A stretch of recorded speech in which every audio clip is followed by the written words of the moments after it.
देश में चुनावी चंदे को लेकर बड़ा खुलासा।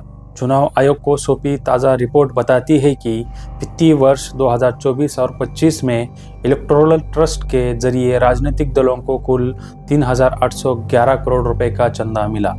दोस्तों, और चौंकाने वाली बात यह है कि इस पूरी राशि का सबसे बड़ा हिस्सा यानी करीब 82% अकेले भारतीय जनता पार्टी के खाते में गया।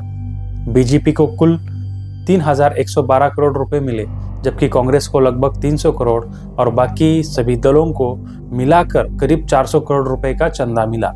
यानी हर 100 रुपए में से 82 रुपए एक ही पार्टी के खाते में गए। यह पूरा चंदा इलेक्टोरल ट्रस्ट के माध्यम से दिया गया। नमस्कार, मैं एसके हाजी और आप देख रहे हैं क्लियर व्यू न्यूज। दोस्तों, आप सभी का स्वागत है।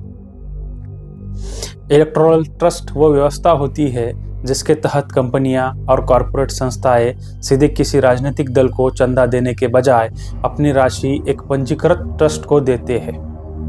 यह ट्रस्ट बाद में वह राशि अलग अलग राजनीतिक दलों में बांटता है और यह बताना अनिवार्य होता है कि किस दल को कितनी राशि दी गई। इस रिपोर्ट के मुताबिक वित्तीय वर्ष 2024 में सबसे ज्यादा चंदा प्रूडेंट इलेक्टोरल ट्रस्ट के जरिए दिया गया।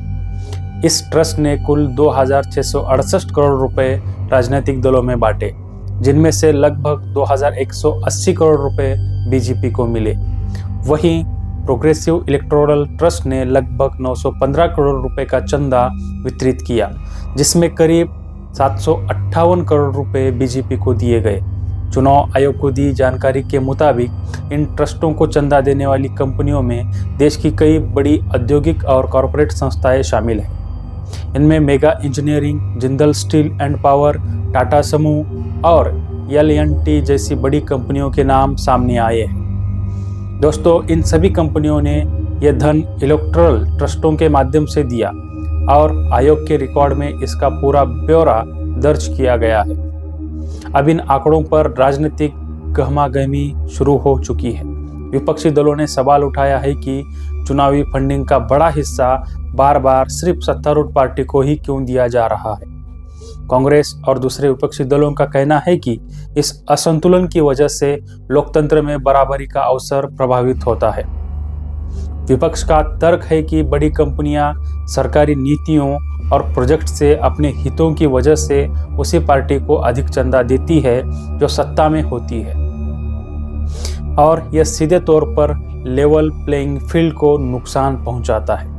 राजनीतिक विश्लेषक भी इसे लेकर बटे हुए हैं। कुछ विश्लेषकों का कहना है कि इलेक्टोरल ट्रस्ट अब वही भूमिका निभा रहे हैं जो पहले इलेक्टोरल बॉन्ड योजना निभाती थी।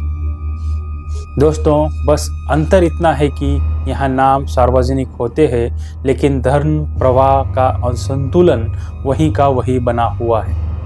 हालांकि सत्तारूढ़ दल और सरकार इस तुलना को पूरी तरह से खारिज करते हुए कहते हैं कि इलेक्टोरल ट्रस्ट एक पूरी तरह से वैध और पारदर्शी प्रणाली है। सरकार का कहना है कि कंपनियां अपनी इच्छा से चंदा देती है, इसमें किसी तरह का दबाव या व्यवस्था नहीं होती और हर ट्रांजैक्शन चुनाव आयोग के रिकॉर्ड में दर्ज होता है। याद दिला दे कि इसी साल सुप्रीम कोर्ट ने इलेक्टोरल बॉन्ड योजना को असंवैधानिक करार दिया था और चुनावी फंडिंग में पारदर्शिता पर जोर दिया था। हालांकि इलेक्टोरल ट्रस्ट व्यवस्था को लेकर कोर्ट की ओर से कोई रोक नहीं लगाई गई थी और यह प्रणाली अब भी वैध है। यही कारण है कि बॉन्ड योजना के बंद होने के बाद राजनीतिक दलों को मिलने वाला कॉर्पोरेट चंदा अब इलेक्टोरल ट्रस्टों के माध्यम से तेजी से बढ़ गया है।